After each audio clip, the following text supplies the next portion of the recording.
আলাইকুম 10 second solve English প্রোগ্রামের পক্ষ থেকে আপনাদের আবারও স্বাগত। আজকে আমি একটা নতুন এপিসোড নিয়ে আপনাদের সামনে হাজির হয়েছি। আশা করি আপনারা আমার সাথেই থাকবেন। ধন্যবাদ।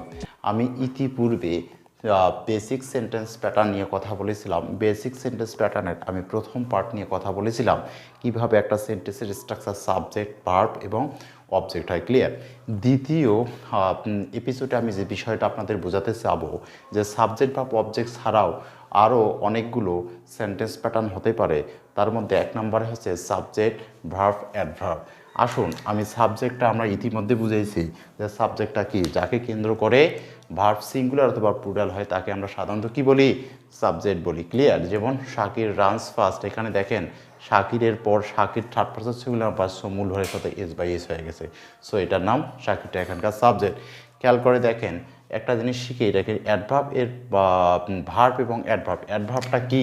অ্যাডভার্বটা হচ্ছে সেটাই যদি ভার্বকে হাউ, হোয়েন, হোয়ার এবং হোয়াই এইগুলো দ্বারা যদি আমি কোনো কোশ্চেন করি, যদি কোনো উত্তর পাই, তার নাম কিন্তু আমরা সাধারণত জানি adverb. Clear?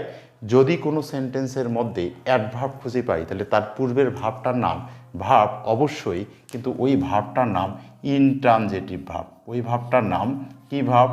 Intransitive verb. Clear?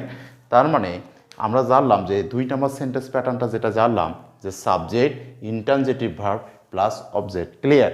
আসুন কিছু আমরা এক্সাম্পল নিই।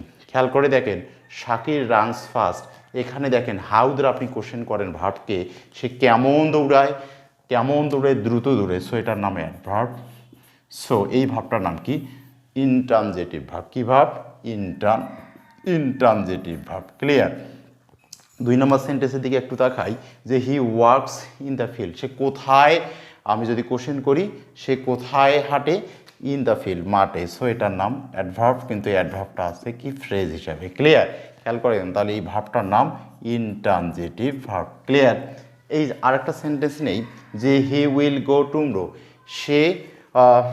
সে কবে যাবে, আমি যদি বলি কবে যাবে, যে বা সরি সে কোথায় যাবে, এই কোথায় দ্বারা কিন্তু অ্যান্সার আসতেছে টুমরো। সো টুমরোটার নাম হচ্ছে অ্যাডভার্ব আর এই ভার্বটার নাম হচ্ছে তোমার ইনট্রানজিটিভ ভার্ব। ক্লিয়ার?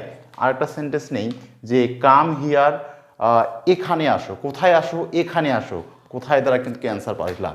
সো এটার নাম হচ্ছে অ্যাডভার্ব আর এই কামটার নাম হচ্ছে ইনট্রানজিটিভ ভার্ব।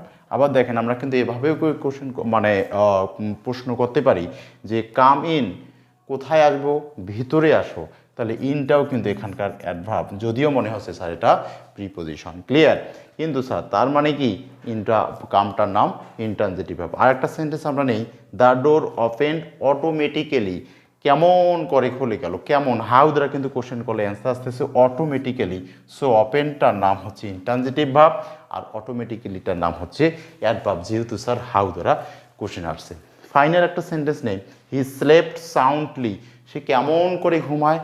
সাউন্ডলি, খুব ভালোভাবে, সুস্থভাবে ঘুমায়। সো এটার নাম হচ্ছে সাউন্ডলিটা হচ্ছে অ্যাডভার্ব আর স্লেপটা হচ্ছে ইনট্রানজিটিভ ভার্ব। সো আমাদের মাঝে একটা কমন ধারণা ছিল যে সব সেন্টেন্সের সাবজেক্ট, সেন্টেন্সের স্ট্রাকচার সাবজেক্ট, ভার্ব এবং অবজেক্ট হবে, বিষয়টা এরকম না। আমি তৃতীয় এপিসোডে আর একটা নতুন সাবজেক্ট প্যাটার্ন নিয়ে আমি কথা বলবো। আশা করি আপনারা আমার সাথেই থাকবেন। ধন্যবাদ। আসসালামু আলাইকুম।